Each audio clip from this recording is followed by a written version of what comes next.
शहीद चंद्रशेखर आजाद जी की जयंती के पूर्व संध्या पर उन्हें सत सत नमन और अभिनंदन करता हूं इस ज्ञानपीठ मंच के माध्यम से। जिस तरीके से अंकल जी ने चंद्रशेखर आजाद के बारे में बताया तो इनका जन्म 23 जुलाई सन 1906 को मध्य प्रदेश के झाबुआ जिले में हुआ था, लेकिन इनका विशेष लगाव इलाहाबाद से रहा, बनारस से रहा, जहां इनकी शिक्षा दीक्षा पूरी हुई। आजादी की लड़ाई में जब महात्मा गांधी सन 1920-21 में असहयोग आंदोलन कर रहे थे, उस समय उस लड़ाई में चंद्रशेखर आजाद भी कूद पड़े, जैसा कि अंकल जी ने बताया। और जब अंग्रेजों ने उन्हें हिरासत में लिया तो उनकी उम्र उस समय मात्र 15-16 साल की थी।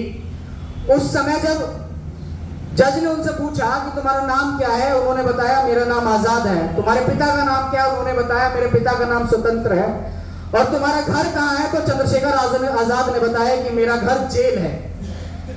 इस जवाब को सुनकर जज तिलमिला गया और उसने 15 कोड़े मारने के लिए सजा सुनाई। और चंद्रशेखर आजाद मात्र 15 साल के थे और उन पे जितने कोड़े लगे, उन 15 कोड़ों में, हर कोड़ों में वो भारत माता की जय और महात्मा गांधी जिंदाबाद के नारे लगाते रहे।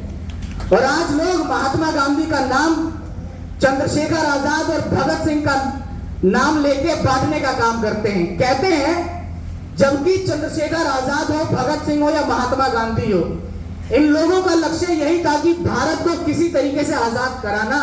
और सिर्फ आजाद कराना नहीं, इनका लक्ष्य था कि भारत से दबे कुचले दलित किंचित वंचित महिलाओं का शोषण बंद कराना।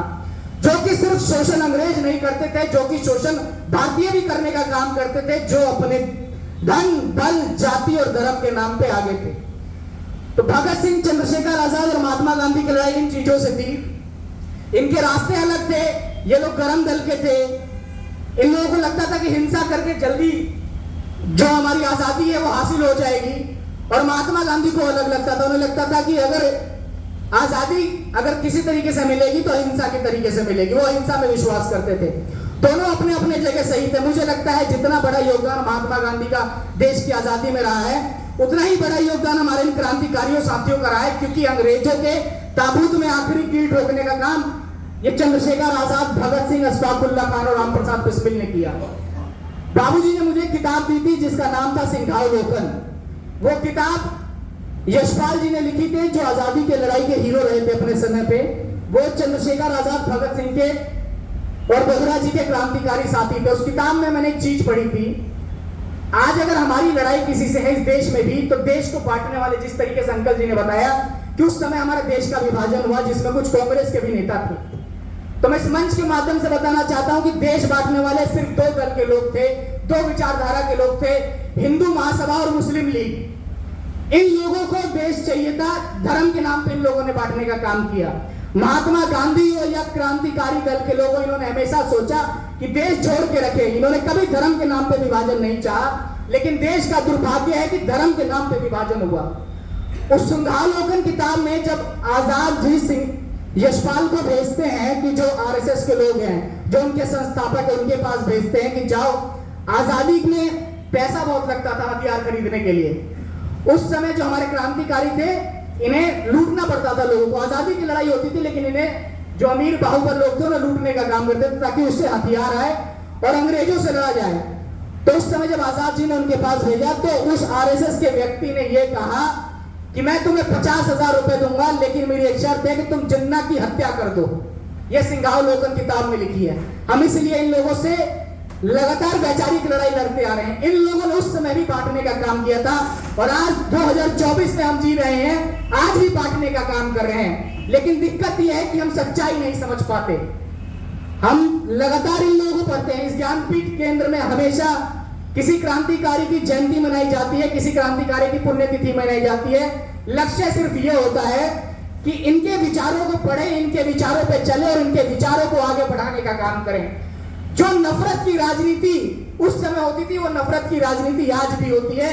लेकिन अफसोस की बात यह है कि उस समय महात्मा गांधी, भगत सिंह और चंद्रशेखर आजाद थे। आज के समय में ये लोग नहीं है।